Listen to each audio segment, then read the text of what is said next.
कहानी की शुरुआट होती है एक ताकतवर जादूगर से जिसका नाम था मास्टर ग्रेगरी। एक ऐसा आदमी जिसने अपनी पूरी जिंदगी अंधेरे की ताकतों से लड़ते हुए बिता दी। बहुत साल पहले उसने धरती के सबसे खतरनाक प्राणियों में से एक का सामना किया, एक डायन जिसका नाम था मदर मैल्किन। एक भयानक और खूंखार लड़ाई में ग्रेगरी ने उसे जमीन के नीचे गहराई में कैद कर दिया और अपने ताकतवर जादू से उसे वहीं बंद कर दिया। पर इतना गहरा अंधेरा हमेशा के लिए कैद नहीं रह सकता। 30 साल बीत गए और एक रात जब चांद खून जैसा लाल हो गया, ऐसी रात जो काले जादू की ताकत को कई गुना बढ़ा देती है, उसी रात मदर मैल्किन आखिरकार अपनी कैद से आजाद हो गई। इधर हमें ग्रेगरी अकेला रहता हुआ दिखाई देता है, दशकों तक बुराई से लड़ते लड़ते थका और टूटा हुआ। तभी उसका अप्रेंटिस घबराया हुआ अंदर आया और उसे एक बुरी खबर दी। पास के एक गांव में एक लड़की के शरीर के अंदर किसी डायन का साया था। डरे हुए गांव वालों ने उसे चर्च के अंदर बंद कर दिया क्योंकि उसके करीब जाने की हिम्मत किसी में नहीं थी। पहले तो ग्रेगरी इस बात को टालता हुआ कहने लगा कि ये काम सुबह तक रुक सकता है, कल जाएंगे। लेकिन जैसे ही उसके अप्रेंटिस ने बताया कि जिस रूह ने लड़की के शरीर पर काबू किया है उसका नाम है मदर मैल्किन, तो ग्रेगरी तुरंत तैयार हो गया। अपने हथियार लेकर वो उस काली रूह का सामना करने निकल पड़ा। चर्च के अंदर ग्रेगरी उस कांपती हुई लड़की के पास पहुंचा और उसने उसके गले में चांदी का एक लॉकेट पहना दिया। चांदी सबसे शुद्ध धातु जो काले जादू के लिए जानलेवा मानी जाती है। लड़की जोर से चीखी और डायन की रूह उसके शरीर से बाहर खिंच गई। फिर काले धुएं और आग के एक बवंडर में मदर मैल्किन अपने असली राक्षसी रूप में सामने आई। छाया और आग से बनी एक विशाल ड्रैगन जैसी प्राणी। अप्रेंटिस ने एक जादुई जाल फेंका और उसे काबू में करने की कोशिश की, पर मैल्किन बहुत ताकतवर निकली। उसने चर्च की दीवारें तोड़ डाली और अप्रेंटिस को घसीटते हुए अपने साथ खींच लिया। दोनों ने मिलकर अपनी पूरी ताकत से उससे लड़ाई की। उन्होंने उसे एक कोने में घेर लिया और एक जादुई पिंजरे में धकेल दिया जो सबसे खतरनाक प्राणियों को कैद करने के लिए बना था। जैसे ही ग्रेगरी उस पिंजरे को बंद करने वाला था, मैल्किन ने अपनी पूंछ से वार किया और अप्रेंटिस को लपेटकर बेरहमी से कुचलने लगी। ग्रेगरी चिल्लाया कि वो रुक जाए, पर उसने नहीं माना और उसकी आवाज गुस्से से गूंज उठी। कोई और रास्ता न देखकर ग्रेगरी ने अपना स्टाफ उठाया और जादुई आग का एक गोला छोड़ा जिससे पूरा पिंजरा जल उठा। वो आग किसी पवित्र ताकत से धधक रही थी, पर मैल्किन पहले से भी ज्यादा मजबूत निकली। वो पिंजरे को तोड़ते हुए खुले आसमान में उड़ गई। बेचारा जवान अप्रेंटिस उसी जादुई आग में फंस गया और ग्रेगरी के बचाने से पहले ही जलकर खत्म हो गया। बेबस और टूटे दिल से ग्रेगरी गुस्से में चिल्लाया कि वो एक दिन मदर मैल्किन को जरूर खत्म करेगा, चाहे इसमें कितना भी वक्त लग जाए। इसके बाद हम एक गांव में टॉम नाम के एक बेहद खास लड़के को देखते हैं। उसे ऐसी अजीब चीजें दिखती थीं जो और किसी को नजर नहीं आती थीं। उसके सपनों में अक्सर आग, अंधेरा और मदर मैल्किन का डरावना चेहरा छाया रहता। एक दिन एक रहस्यमय मेहमान उस फार्म पर आया, खुद वो मशहूर मास्टर ग्रेगरी। उसने टॉम की माँ से एक सीधा पर डरा देने वाला सवाल पूछा, तुम्हारा 7वां बेटा कौन सा है? टॉम की माँ थोड़ी झिझकी, पर आखिर में उसने अपने सबसे छोटे बेटे की तरफ इशारा किया। ग्रेगरी ने सिर हिलाया और बताया कि उसे डायनों और अंधेरे के प्राणियों का शिकार करने के लिए एक नया अप्रेंटिस चाहिए। बदले में उसने टॉम के पिता को सोने के सिक्कों से भरी एक थैली दी। थोड़ा झिझकते हुए भी टॉम के पिता मान गए क्योंकि उन्हें लगा कि ग्रेगरी उनके बेटे को एक बेहतर जिंदगी दे सकता है। टॉम के जाने से पहले उसकी माँ उससे चुपके से मिली। बहुत दुख के साथ उसने उसे एक छोटा चांदी का लॉकेट दिया जिसमें एक लाल पत्थर जड़ा था और कहा कि ये उसे बुराई से बचाएगा। उसकी आंखों में एक छुपा हुआ गम था, जैसे वो कुछ ऐसा जानती हो जो बता नहीं रही थी। टॉम ने उसे ले लिया, ये ना जानते हुए कि ये तोहफा उसके कितना काम आएगा। उधर बहुत दूर अपने पुराने पहाड़ी किले के टूटे खंडहरों में मदर मैल्किन फिर से अपनी ताकत को हासिल करने पहुंची। उसकी बहन विक्टोरिया सालों के अत्याचार के बाद टूटी और कमजोर पड़ी हुई थी। अपने काले जादू से मैल्किन ने अपनी बहन को ठीक किया और अपनी सेना दोबारा खड़ी करने लगी। वो किला जो कभी सुनसान और खंडहर बन चुका था, फिर से काली ताकत से जिंदा हो उठा। डायनों की रानी लौट आई थी और इस बार उसने पूरी दुनिया पर अपना कहर बरपाने की ठान ली। जैसे ही मास्टर ग्रेगरी और उसका नया अप्रेंटिस टॉम अपने सफर पर निकले, वो एक भीड़ भाड़ वाले कस्बे में जा पहुंचे। ग्रेगरी वैसे शौकीन आदमी था तो उसने कहा कि मैं 4 पैग लगा लूं, तू एक काम कर यहाँ शहर में घूम ले थोड़ा बहुत। टॉम जैसे ही उस भरे बाजार में घूम रहा था, उसे शोर सुनाई दिया और आगे एक हंगामा नजर आया। कस्बे के लोगों ने काले बालों वाली एक जवान लड़की को पकड़ लिया। उन्हें पक्का यकीन था कि वो एक डायन है और वो उसे सूरज ढलने से पहले जलाना चाहते थे। टॉम भीड़ को चीरते हुए आगे बढ़ा और उस लड़की का चेहरा देखकर ठहर गया। उसने उसे तुरंत पहचान लिया, इस दुनिया से नहीं बल्कि अपने सपनों से। पता नहीं क्या वजह थी, उसे उस लड़की की तरफ अलग सा खिंचाव महसूस हुआ। अपने मन की सुनते हुए वो आगे बढ़ा और भीड़ के सामने ऐलान किया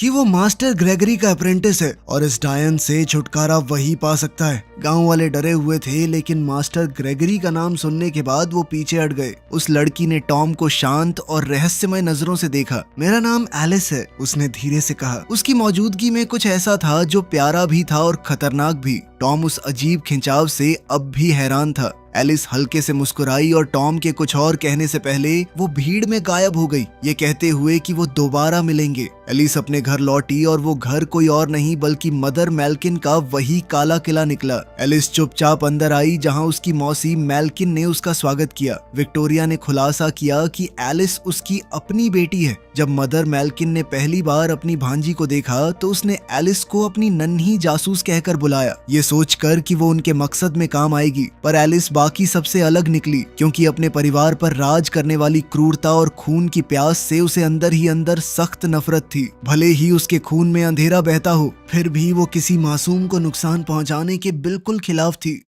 उधर ग्रेगरी और टॉम धुंध और अजीब आवाजों से भरे एक जंगल में और गहरे उतरते गए। जैसे ही रात हुई, टॉम को बेचैनी होने लगी। अचानक वो जमीन पर गिर पड़ा और एक और जोरदार नजारे ने उसे जकड़ लिया। आग, राक्षसों और पूरे चांद की लाल चमक की झलकियां उसकी आंखों के सामने घूम गईं। जब उसकी आंख खुली तो सुबह हो चुकी थी और उसने खुद को एक छोटी लकड़ी की नाव के अंदर लेटा हुआ पाया। ग्रेगरी पास ही अपने वफादार दोस्त टस्क के साथ आराम कर रहा था। जैसे ही टॉम जागा, उसके दिमाग में बस एक ख्याल आया, मुझे कब तक आपका अप्रेंटिस बने रहना होगा? ग्रेगरी ने उसकी तरफ गंभीरता से देखा और जवाब दिया, अगली पूर्णिमा की रात तक। उसने समझाया कि मदर मेल्किन हर बीतती रात के साथ और मजबूत होती जा रही है और जब पूरा चांद निकलेगा तो उसकी ताकत बेपनाह हो जाएगी। अगर उन्होंने उससे पहले उसे नहीं हराया तो दुनिया की कोई भी ताकत उसे रोक नहीं पाएगी। अब वो लोग ग्रेगरी के एक खुफिया ठिकाने पर पहुंचे। ग्रेगरी घूमते हुए बाहर चला गया और टॉम उस कैबिन को देखने लगा। उसे एक बंद दरवाजा मिला और अपने मास्टर की चेतावनियों को अनदेखा करते हुए उसने अंदर झांकने का फैसला किया। वो कमरा अंधेरे से भरा था, जिसमें एक अजीब सा कवच रखा था।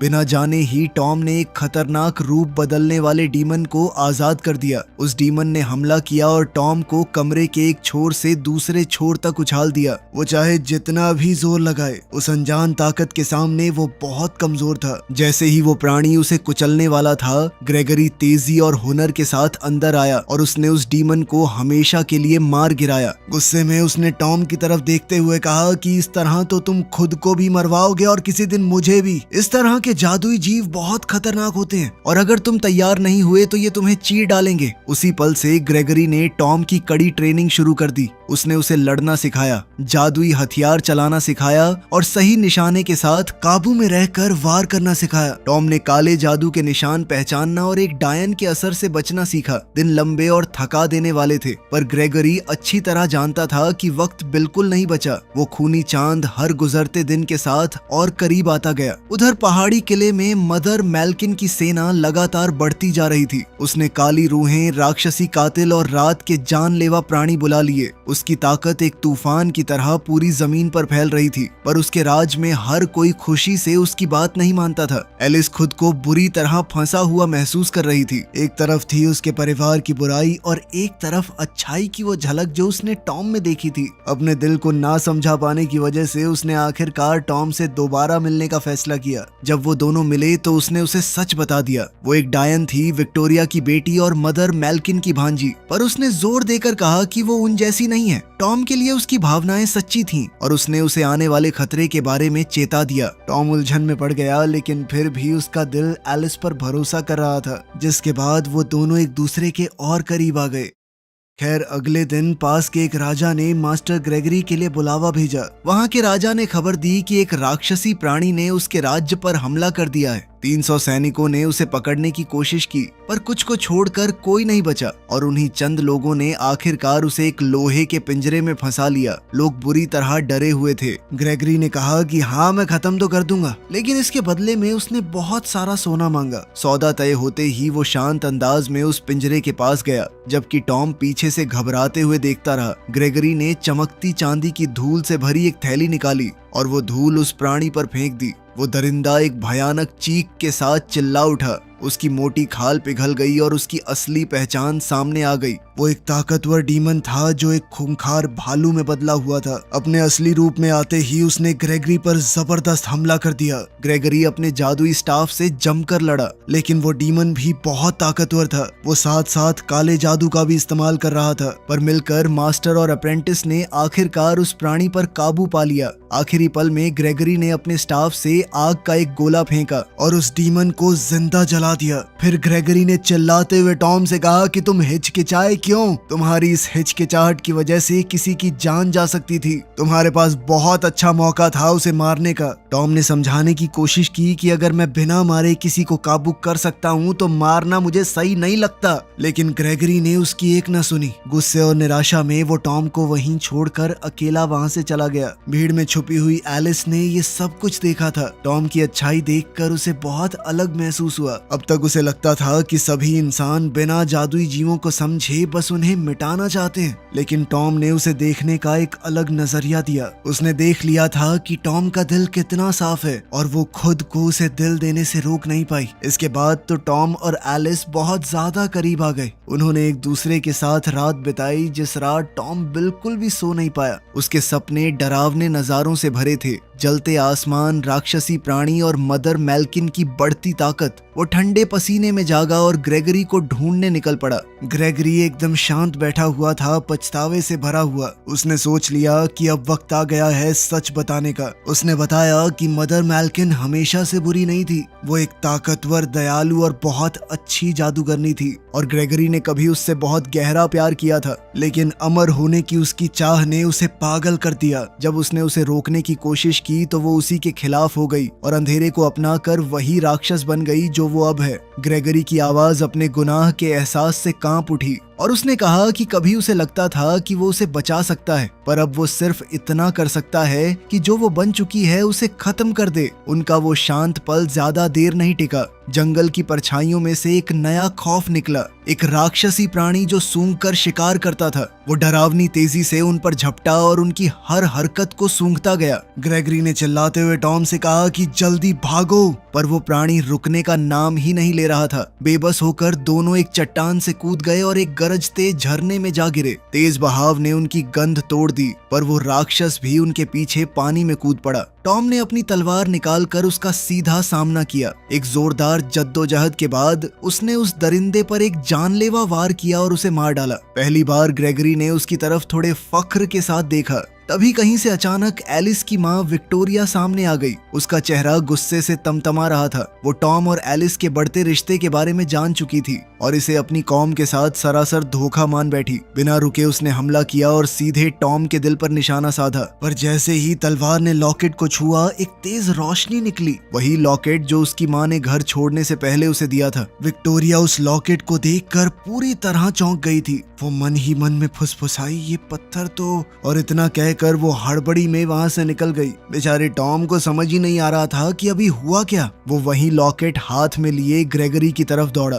जब ग्रेगरी ने उसे देखा तो यकीन न होने से उसकी आंखें फैल गईं। उसने उसे संभाल कर अपने हाथों में लिया और कहा कि ये कोई आम ताबीज नहीं, बल्कि खुद मदर मैल्किन का तावीज है। इसके अंदर बेपनाह ताकत है, ऐसी ताकत जो मैल्किन को हमेशा के लिए अमर बना सकती है। फिर उसने एक ऐसा सच कहा जिसने टॉम को हिला दिया। सालों पहले एक दूसरी डायन ने ये लॉकेट मैल्किन से चुरा लिया था और इसी वजह से ग्रेगरी पहली बार उसे कैद कर पाया। ग्रेगरी ने बताया कि वो डायन तुम्हारी अपनी माँ है। ये सुनकर टॉम का दिल बैठ गया। अब उसके सामने सब कुछ साफ होने लगा। वो नजारे, वो सपने और वो अजीब ताकत जो उसने हमेशा अपने अंदर महसूस की। उसकी माँ गांव में रहने वाली कोई आम औरत नहीं, बल्कि एक डायन थी जिसने अपने बेटे को बचाने के लिए अपनी ही कौम के खिलाफ बगावत कर दी। इस खुलासे ने टॉम को सन्न कर दिया।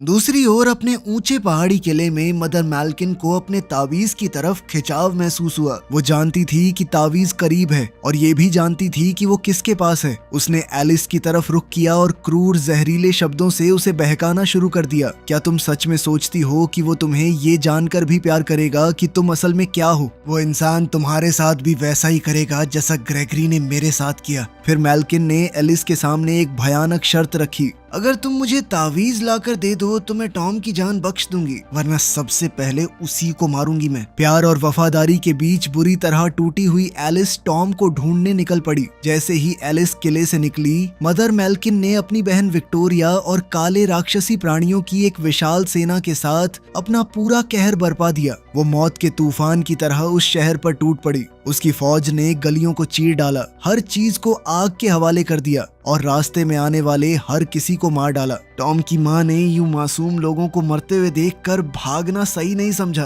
अपनी पूरी ताकत बटोर कर उसने मैल्किन के एक राक्षसी सैनिक का सामना किया, एक बड़ा सा छिपकली जैसा जीव जो बहुत खतरनाक लग रहा था। पूरी हिम्मत से उसने उस दरिंदे को मार गिराया, लेकिन उसे अपनी बहादुरी की बहुत भारी कीमत चुकानी पड़ी। मदर मैल्किन ये बगावत देखकर गुस्से से भर उठी। टॉम की माँ ने बचने की कोशिश की, लेकिन मैल्किन के जादू के सामने वो कुछ नहीं थी। मैल्किन बहुत ज्यादा गुस्से में थी और उसने बिना रहम किए टॉम की माँ को खत्म कर दिया। दूसरी ओर पहाड़ों के बीच एलिस ने टॉम और मास्टर ग्रेगरी को ढूंढ लिया, पर ग्रेगरी फौरन टॉम के आगे आ खड़ा हुआ और ठंडी आवाज में उसे चेताया कि वो उस पर भरोसा नहीं कर सकता, क्योंकि डायने हमेशा अपने साथ मौत लेकर आती है। उसकी चेतावनी के बावजूद टॉम एलिस के और करीब चला गया। एक भावुक गले मिलने में उसने उसे यकीन दिलाया कि वो अब भी उसकी अच्छाई पर पूरा भरोसा करता है। लेकिन जब वो दोनों एक दूसरे के बेहद करीब थे तो एलिस ने चुपके से वो लॉकेट चुरा लिया, वही चीज जो मैल्किन को अपनी पूरी ताकत वापस पाने से रोक रही थी। टॉम ने उसे अंधेरे जंगल में भागने दिया। जैसे ही टॉम को एहसास हुआ कि लॉकेट गायब है, उसे धोखा बहुत बुरा लगा। वो एलिस के पीछे भागा, उसे पुकारते हुए कि तुमने ऐसा क्यों किया। पर तभी अचानक उसके सामने रादू आ गया, मैल्किन का राक्षसी योद्धा। उस प्राणी ने बिना जरा भी रहम के हमला किया और अपनी तलवार पूरी ताकत से घुमाई। टॉम ने अपनी पूरी ताकत से जवाबी लड़ाई की, पर रादू की ताकत उस पर हावी पड़ रही थी। उस भयानक भिड़ंत में रादू ने टॉम को एक चट्टान के किनारे से नीचे गिरा दिया। पेड़ों की टहनियों से टकराने की वजह से वो मरा नहीं, बस बेहोश हुआ। रादू ने ग्रेगरी को कैद कर लिया और उसे एक कैदी की तरह घसीटते हुए मैल्किन के किले की तरफ ले गया। इस बेहोशी की हालत में टॉम फिर से सपने देखने लगा। आग, तबाही और पूरी दुनिया पर छाते मैल्किन के आतंक के नजारे उसकी आंखों के आगे घूम गए। फिर उस अंधेरे में से एक नरम सी रोशनी उभरी। उसकी माँ की रूह सामने आई, चमकती और शांत। वो उसके पास घुटनों के बल बैठी और धीरे से बोली, डरो मत मेरे बेटे, तुम्हारे अंदर मेरी अपनी ताकत है, तुम उसे जरूर हरा सकते हो। उसकी आवाज ने उसे गर्माहट और हिम्मत से भर दिया। जब टॉम ने आंखें खोली तो वो जिंदा था और उसके अंदर कुछ बदल चुका था। उसके डर की जगह अब एक मजबूत इरादा आ गया। अपने वफादार प्राणी टस्क की मदद से वो उठा और मैल्किन के किले की तरफ अपना सफर शुरू कर दिया। उधर किले के अंदर एलिस ने चुराया हुआ लॉकेट मदर मैल्किन को लौटा दिया। मैल्किन ने ठंडी खुशी के साथ उसका स्वागत किया और अपने सामने जंजीरों में बंधे ग्रेगरी का मजाक उड़ाया। पर जैसे ही मैल्किन उसे मारने वाली थी, उसने एलिस के सामने एक भयानक सच खोल दिया कि उसके पिता को ग्रेगरी ने नहीं बल्कि खुद विक्टोरिया ने मैल्किन के हुक्म पर मारा था। इस खुलासे ने एलिस का दिल चकनाचूर कर दिया। ये समझकर कि उसकी पूरी जिंदगी झूठ की नींव पर खड़ी थी, वो अपनी माँ के खिलाफ हो गई। जैसे ही मैल्किन ग्रेगरी पर वार करने वाली थी, एलिस झपट कर आगे बढ़ी, उसके गले से लॉकेट छीना और भाग निकली। हद से ज्यादा गुस्से में आकर मैल्किन काले धुएं और आग से बने एक विशाल ड्रैगन जैसे प्राणी में बदल गई। वो एलिस की तरफ झपटी, उसे मारने को बिल्कुल तैयार। पर इससे पहले कि वो ऐसा कर पाती, विक्टोरिया अपनी बेटी के आगे आ खड़ी हुई। आखिरकार अपनी बहन के बजाय एलिस को बचाने का फैसला करते हुए दो ताकतवर डायनों के बीच एक खतरनाक जादुई लड़ाई छिड़ गई। बिजली और आग हवा में टकराने लगी। जैसे ही उन्होंने अपना सब कुछ झोंक दिया, उसी अफरा तफरी में लॉकेट एलिस के हाथ से छूटकर जमीन पर जा गिरा। वो टूटकर बिखर गया और ठीक उसी पल टॉम और टस्क दरवाजों को तोड़ते हुए अंदर घुस आए और मैल्किन के सैनिकों को एक एक करके काटते गए। टॉम ने ग्रेगरी को ढूंढ निकाला और उसे उसकी जंजीरों से आजाद कर दिया। रादू एक बार फिर सामने आया और उनके निकलने का रास्ता रोक लिया।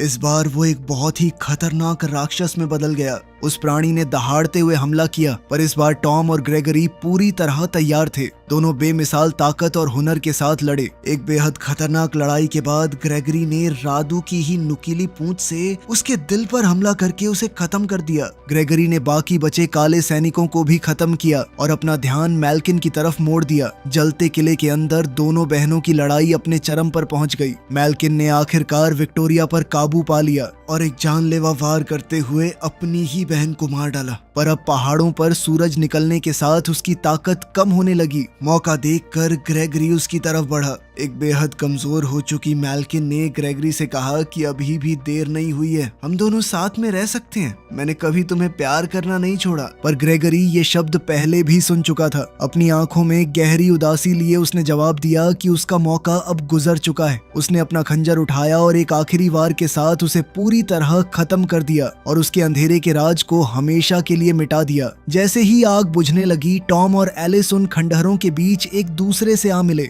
थके हुए और राख से सने दोनों ने एक दूसरे को कसकर गले लगाया, ये जानते हुए कि उन्होंने इस दुनिया को बचाने के लिए कितना कुछ कुर्बान किया। ग्रेगरी उन्हें खामोशी से देखता रहा और उसके चेहरे पर एक हल्की और फख्र भरी मुस्कान तैर गई। इतने सालों में पहली बार दुनिया में पूरी तरह शांति हुई। इसी के साथ ग्रेगरी ने टॉम को अपना उत्तराधिकारी चुना और अब बुराई के खिलाफ लड़ाई का जिम्मा उसके कंधों पर होगा। वीडियो पसंद आई तो लाइक कर देना, चैनल को सब्सक्राइब कर लेना। मिलते हैं अगली वीडियो में।